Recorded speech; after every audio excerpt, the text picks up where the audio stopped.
Como dijimos en el segmento anterior, vamos a dedicarle este último segmento a la República Dominicana. Si bien Raúl vive en México y es experto, además de las economías externas, internacionales, en el del entorno global, también en la economía mexicana, pues actualmente ha tenido una participación mucho más activa en la economía dominicana en los últimos años. Eso es maravilloso. Está aprendiendo un poquito. Entonces vamos a hacer un examencito, un pequeño test. Entonces vamos a hacer. Y me gustaría, en primer lugar, tener tu visión de cómo tú ves la República Dominicana y cómo ese entorno que nosotros estamos viendo puede tener impacto en el muy corto plazo, pero también en el mediano plazo. Mira, en realidad, viendo República Dominicana, todo es relativo en la vida. Todo hay que compararse con alguien. Sí. Si no, no se tiene una perspectiva correcta. República Dominicana ha tenido un excelente desempeño como economía en los últimos 15 años. Creo que eso es difícil de discutir. Así es.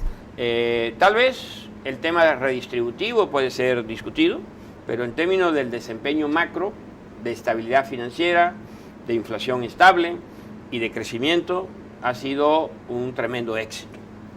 Una de las economías más exitosas del mundo, yo diría al respecto. A veces eso puede sonar como muy optimista, porque hay tantas cosas que no se han resuelto. Pero no me refiero a eso, no digo que todo está resuelto en este país, me refiero a cómo estaban hace 15 años y cómo están ahorita. Sí. Simplemente la comparación. Creo que en ese excelente desempeño han jugado varios factores. Uno es una sociedad, un gobierno, unos empresarios que han tomado las decisiones adecuadas en algunas industrias como el turismo,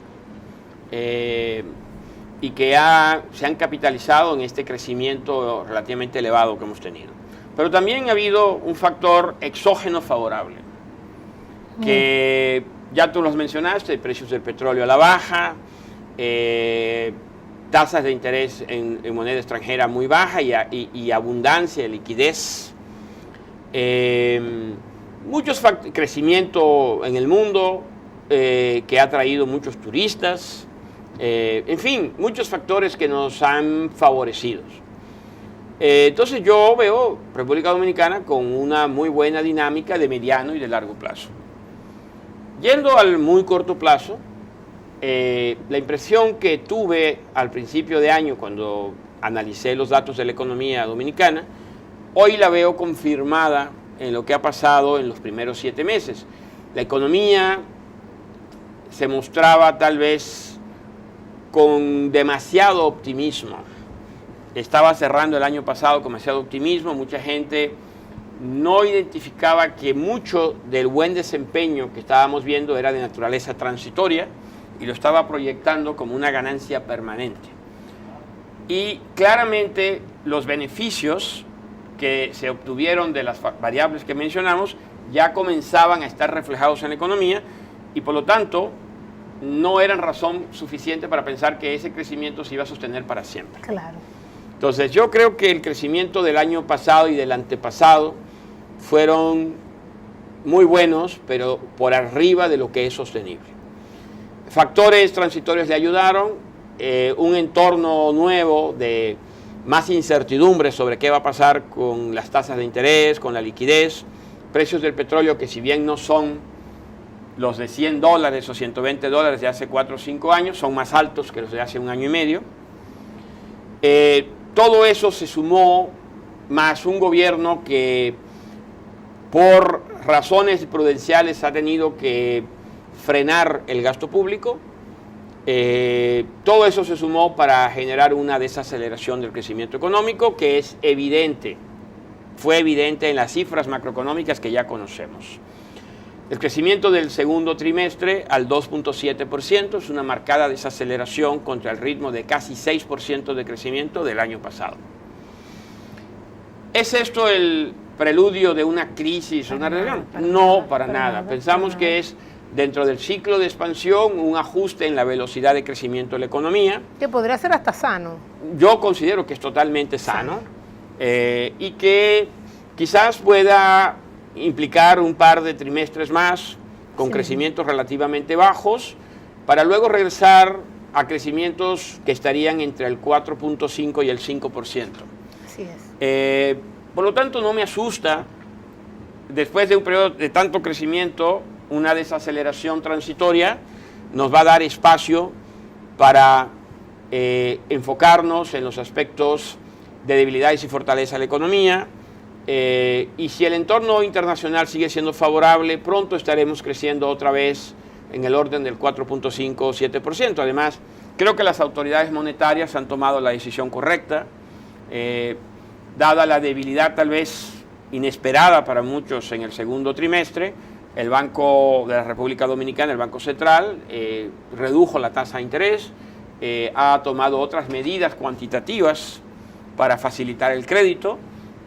No espero yo soluciones milagrosas ni instantáneas, pero creo que esto va a ayudar a ponerle un piso al tema de la desaceleración del crecimiento. Entonces, estamos en una fase de muy corto plazo de relativa debilidad, en un entorno de un crecimiento muy robusto de la economía, en una tasa del 4.5 al 5%. Mira, yo aquí quisiera un poquito inclusive conectar con las recomendaciones del fondo. Como tú bien dices, en los últimos 15 años la República Dominicana ha tenido un desempeño sumamente favorable. Eso a pesar de que muchas reformas estructurales importantes no se han llevado a cabo.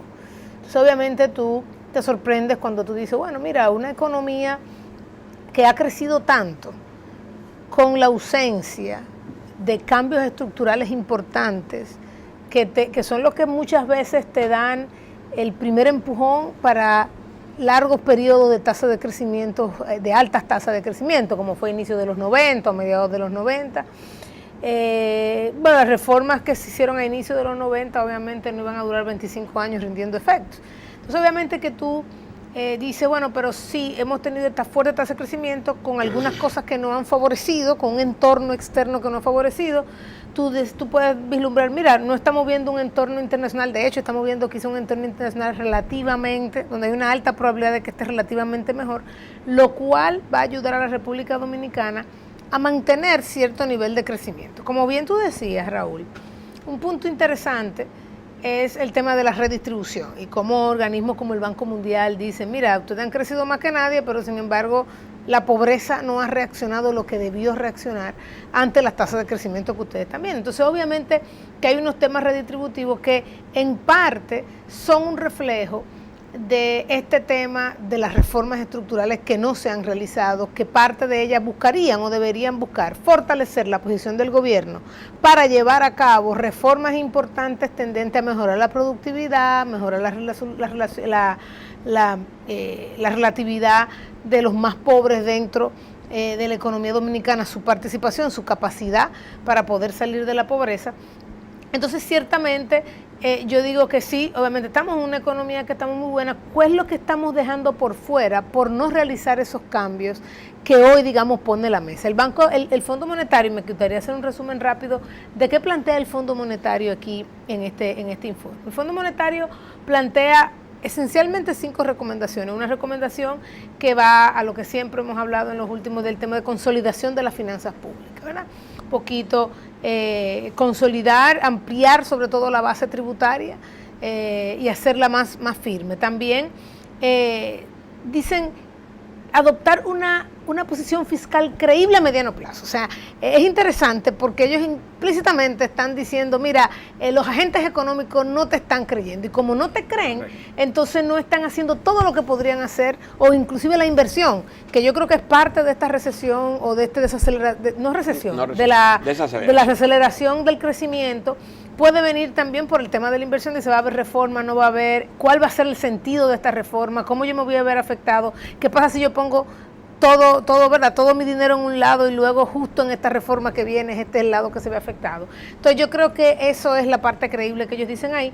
También hablan de la política monetaria y dicen, mira, es bueno mantener una política monetaria esencialmente restrictiva, ¿verdad? Un poco de cara a lo que tú comentabas de cuál es la política monetaria que va a llevar Estados Unidos de aquí en adelante. mejorar lo que es el marco macrofinanciero. Yo creo que ahí sobre todo habla no solamente de la supervisión y la regulación del sector financiero, que se ha estado mejorando en los últimos 10 años significativamente, sino de algunas cositas como las inversiones del sector financiero, cómo se realizan, el tema de las cooperativas y todo este problema que tenemos actualmente.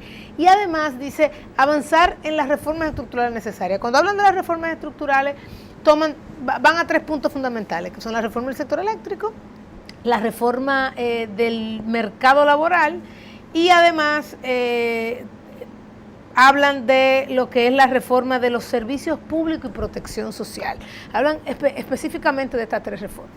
Hay 2 puntos que a mí me gustaría, digamos, que tú y yo conversemos al respecto. Cuando el Fondo Monetario habla de mejorar, digamos, la posición fiscal, plantea la reducción de las exenciones, sobre todo de las exenciones del valor agregado y de la propiedad.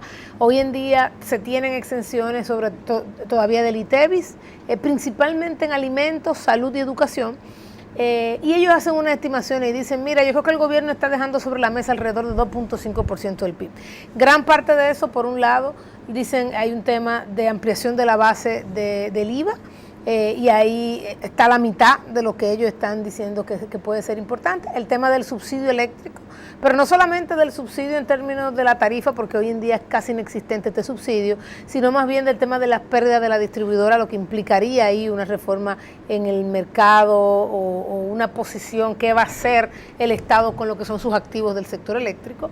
Y también plantean algo que me encantaría saber tu opinión, porque yo particularmente no estoy tan de acuerdo con ese planteamiento, donde ellos dicen, mire, vamos a reducir la cantidad de salarios mínimos que están exentos para el tema del pago del impuesto sobre la renta. Hoy en día el salario mínimo en República Dominicana no llega a $300, ¿verdad? Alrededor de 12,000 pesos, son un poco menos de $300 como salario mínimo. Hoy en día están exentos alrededor de 36,000 pesos, estamos hablando de 3 salarios mínimos y quizá un poquito más. Y ellos plantean, mira, esto te puede dejar, y ni siquiera deja tanto en el análisis que ellos hacen, alrededor de 0.2% del PIB, creo que plantean que deje esa medida, y bajar esto, y estamos hablando de un salario de $500, y a partir de ahí tú comenzar a tributar. A mí particularmente me parece como una medida como no tan oportuna y no tan buena, dado lo que estamos hablando de que este crecimiento no ha sido tan inclusivo como nosotros nos gustaría en ese caso. Y obviamente por el otro lado hablan del tema de la eficiencia del gasto como tal. Plantean que la República Dominicana se tiene que poner algunos a corto plazo, algunos metas de reducción de deuda como porcentaje del PIB, y ya a mediano plazo temas que vayan más directamente al gasto. ¿Qué te parece a ti esos planteamientos? Mira, yo leí también el reporte y en general tiendo a coincidir con el diagnóstico que se hace ahí. Sobre todo yo pienso que, habiendo dicho lo bien que nos ha ido, a pesar de todas las cosas que no se han hecho, ¿no? Pienso que es el momento de comenzar a pensar en que la República Dominicana debería ser exitoso aun cuando las condiciones externas no sean tan favorables. Porque una de las tragedias de nuestros países latinoamericanos es que en la medida que los recursos están disponibles, siempre se posponen las decisiones difíciles y solo se hacen en medio de las crisis, lo cual es tremendamente perjudicial porque retrocedemos décadas en términos de desarrollo. Entonces yo creo que la llamada que hacen es una llamada prudencial, es decir, están a tiempo, hay espacio, comiencen a trabajar en las soluciones de las debilidades estructurales de la economía. Sin duda, una economía que tiene una relación de deuda-Producto Interno Bruto del 50% del Producto Interno Bruto y que recauda uno de los niveles más bajos en el mundo y en la región, enfrenta un problema financiero. No un problema que no tiene solución. Entonces, eso es lo bueno, claro. Tiene solución. Y tú lo mencionaste. Hay muchas cosas por hacer en la reforma fiscal que podrían darnos una estructura mucho más estable y sostenible a mediano y largo plazo. Pero tenemos que hacerlo porque si no lo hacemos, ponemos en riesgo la estabilidad financiera del país. Entonces, el fondo plantea aquí metas que me parecen razonables. ¿Por qué no buscar un 45% de deuda a Producto Interno Bruto, que para una economía de este nivel de desarrollo parece razonable, prudente, pero eso requeriría reglas que limiten el crecimiento del gasto público. Así es. Ellos sugieren que el crecimiento del gasto público, el crecimiento del gasto primario, crezca igual que la tasa sostenible. Que tengamos una programación de un crecimiento de 5 o 4,5% del gasto público en buenos y en malos años, para evitar que el gasto público sea procíclico. Así es. Que cuando hay recursos se acelera la economía y cuando no hay recursos se frena la economía. Veo con una gran simpatía esto, porque esto implica adoptar una perspectiva de mediano plazo sobre las finanzas públicas. Sería prudente que se pudiera crear una especie de consejo fiscal o de órgano independiente del gobierno que analice y emita una opinión técnica sobre la situación de las finanzas públicas y que identifique los riesgos de mediano a largo plazo, porque esos son los que generan las crisis. Entonces, la idea de no reducir el gasto público, sino limitarlo a una regla sostenible de mediano y largo plazo, limitar el déficit, me parecen razonables. Ahora, el déficit de 2% que propone el Fondo Monetario Internacional se puede lograr de dos maneras. La mejor manera es aumentando la recaudación del gobierno, de forma tal que todas esas exenciones innecesarias se vayan borrando y al mismo tiempo focalizando el gasto público en los programas con gran impacto social o con gran impacto sobre la economía. Esa sería la solución ideal. Y la otra solución, que es la que no me gustaría que ocurra, pero que una crisis inevitablemente llevaría a que ocurra, es que si no aumentamos la base fiscal y perdemos el acceso al financiamiento en condiciones razonables, habrá que hacer un recorte del gasto público tremendo, que normalmente termina perjudicando a los sectores menos favorecidos de la sociedad. Bueno, tú has planteado y has cerrado con un mensaje muy importante. Lamentablemente el tiempo se nos ha ido. Como siempre es un placer tenerte aquí en Triálogo con nosotros, y para los amigos televidentes, gracias por acompañarnos en el día de hoy y nos vemos el próximo domingo en un nuevo Triálogo.